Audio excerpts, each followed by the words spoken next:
Hey guys!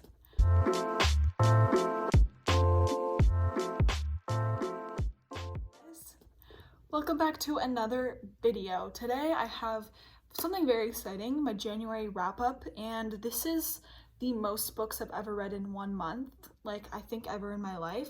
And the month is not over, so this is kind of like a temporary January wrap-up. Like there are still 2 more weeks. We'll see how many more books I can fit in, but I am starting school, so it is likely that these will actually be the only books I read and I won't have time to start a new one. But I wanted to share it with you anyways. So as of now, I've read 11 books this month. Yeah, that is a lot for me personally. I don't know how much you read, but for me, I usually read like 1 or 2 books a month, a little bit more if I'm reading for school. So the fact that I read 11 books this month is pretty crazy to me. I am on break, so I have nothing to do. All my friends are back at college. I haven't started classes yet, so that is partially why I've had so much time to read, because I literally have nothing to do. But yeah, let's just get on into it. I just had to take these off from my shelf, and there's another book I have to take off my shelf, so if you see books disappearing from behind me, that is why. The first thing I read this year was this selection by Kiera Cass. I was feeling very anxious and just overwhelmed. I'm not really sure why, but I really wanted something light and simple. And I remember a lot of people talking about this in middle school. I think I started the first book in 7th grade, and I never got through it because I didn't read that much in middle school. This was a very fun, just light romance. It does try to be serious sometimes, but mainly a fun romance, and it consists of The Selection, The Elite, and The One. There's also 2 more in the series, but I didn't read them. I know that they came a little bit after, I believe. I really liked Maxon, and I really liked a lot of moments with him, but America really bothered me. It just felt very immature at times, which I get makes sense because it is a YA book, but for me it just kind of bothered me. There's supposed to be a love triangle, but the other person in it is very honestly irrelevant. Aspen, I never cared about whatsoever. A lot of the side characters and side plots kind of bored me. I was really just in it for Maxon. I love Maxon. But yeah, overall it was really fun to read. I would give it a 3 out of 5. Just because it doesn't really stick with me and it wasn't anything super impactful. It was just a really fun romance, which you need every now and then, so no hate. Now that we have talked about happy light reads, the next book I read was The Bell Jar by Sylvia Plath. I annotated the shit out of this. I loved it so much. This is the UK edition, I believe. I got it off Amazon just because the cover looked really sick, and I like pretty covers. So I was expecting it to be a lot more dense and slow of a read because it is a classic literature kind of book. So I was expecting it to be a lot of difficult things that you have to unpack and analyze and hard to read, but it's a very easy light read. The poetry of this, the writing is phenomenal, so beautiful. That's why there's this many annotations, because there are so many lines that just stuck out to me that I needed to flag. A lot of really beautiful metaphors. Actually, the fig tree metaphor in this will forever stay in my brain. It's been in a couple other books I've read, actually, interesting enough. And that and the bell jar metaphor are such great metaphors to explain feelings that I've had for a long time, but I've never known how to express or put them in words. The metaphors in this book do exactly that. A lot of themes of disillusionment, loneliness, isolation, depression, and all from a female perspective as well. There was a lot of gender commentary that is subtle, but I really appreciated it. I immensely enjoyed it. Immediate 5 out of 5.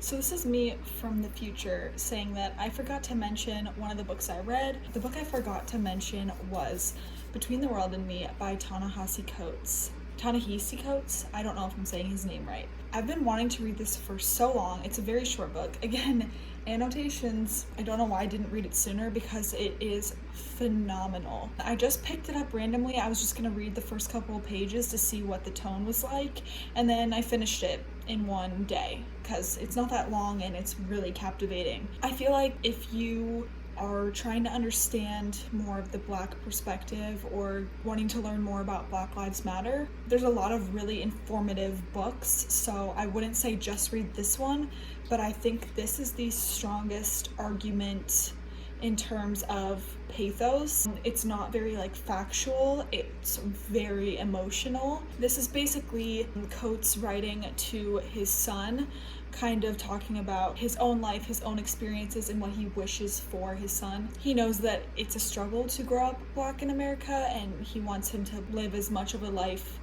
as happy of a life as he can, despite that. So it's very, very poetic, very beautiful, very captivating. I would highly recommend it. Please read this if you're trying to read more on that subject. It's phenomenal, 5 out of 5. The next book I read was The Invisible Life of Addie LaRue. Wow, wow, wow, wow, wow. The annotations are always a good sign. If I have annotations on a book, I enjoyed it. I've seen a lot of mixed reviews about this book, and I really don't understand why. This is probably my favorite book of all time. I mean, there's a lot of favorites out there, so that statement could easily change, but it's definitely up there as one of my favorite books of all time. The writing from the very beginning grabs you and takes you throughout the entire story. This is the kind of writing that as you read it, you start to think about what you could write yourself, because the tone and the emotion is so compelling that you're like, I need to write now. And Addie herself, I really strongly related to. I also love Henry. I love how there's the perfect balance of like themes and ideas and kind of these messages about life and pain, joy, sorrow, relationships, wanting freedom, a lot of gender commentary actually. And there's also the balance of just pure fantasy plot and entertainment, but it's always grounded in those themes. I absolutely adored it. The cover, first of all, I think is stunning. I think I read it at a really good time in my life where I feel like I just really relate to her at the very beginning, when it's talking about wanting freedom and wanting to see the world and not being tied down and living a small life. I could really relate to that as someone like going into their 20s. And yeah, overall, so much emotion, so heartfelt. I don't really want to say what it's about because I feel like it's best to go into it blind. I think everyone should read this. Absolute 5 out of 5. The next book I read was The Midnight Library by Matt Haig. This is very similar. Not really. It's a very different style of book, but a lot of the themes are similar. I really enjoyed it. It was a lot more of a simplistic read. Not really in subject matter, it's just not as like dense and poetic as Addie LaRue was. Not that Addie LaRue was dense, I found it very easy to read, but this is even easier to read. It's kind of almost more like a YA format. I think if you don't read a lot, you would really, really love this. Basically, the premise is a woman is in between life and death, and she's sent to the Midnight Library, where every single book represents a life you could have lived. If you had made a different decision or done something different in your life, it would have led down an entirely different path, and how you can kind of go back and live all of those lives. The main character was very like simple, but I kind of liked that because you could insert yourself into her position. I found it a little bit simplistic and almost Hallmark gimmicky at times, but for the most part, I really enjoyed it, so I gave it a 4 out of 5. The next book I read was Writers and Lovers by Lily King. Along the same premise, a lot of these books are about like people who feel lost in life and are trying to find their way, which I've realized is a theme that I love, apparently. And also, I haven't read a lot of adult fiction, so reading these 3 books back to back, plus The Bell Jar, I guess you could say, is adult fiction. I've realized I really enjoy it and I want to read more adult fiction. I've read a lot of YA, but I feel like I'm starting to relate more to more mature kind of books. And it did get a little bit boring for me at times, but the writing was really beautiful. It follows a woman in Boston who is a waitress trying to write a novel. She goes through a lot of different relationships. She feels stuck. She doesn't know how to be successful. She's also grieving over the loss of her mother. Highly recommend. I would give it a 4 out of 5. The next book I read was Holding Up the Universe by Jennifer Niven.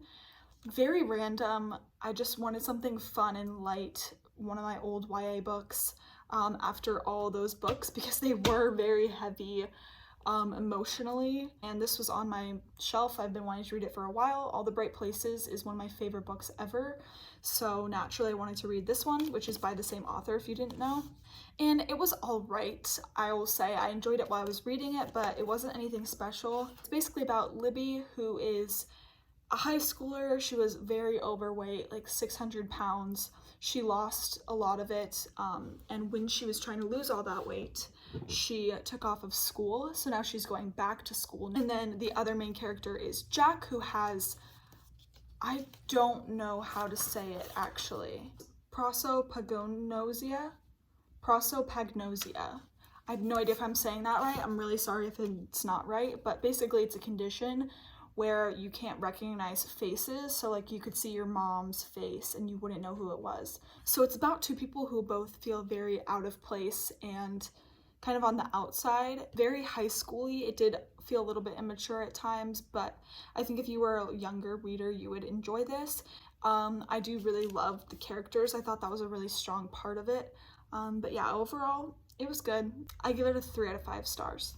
The next book I read was Privilege by Mary Adkins. I had wanted to read this for a while. I saw it on Goodreads and it looked interesting because it's about 3 college students and it talks about patriarchal institutions and how college can actually be detrimental or not really meant for women, which was very interesting because I'm in college and a woman. It talks a lot about sexual assault and how colleges deal with it, which is a super important topic. I loved that there was going to be something discussing it, but ultimately I was disappointed with it. I felt like it really oversimplified the problem. I really wanted to delve more into kind of an analysis of why this happens, what schools are doing about it. I feel like we didn't get to go deep enough, and I also felt like it was a lot about individual blame when it comes to situations of sexual assault instead of like analyzing societal, institutional reasons why it's happening, which is what I wanted it to do.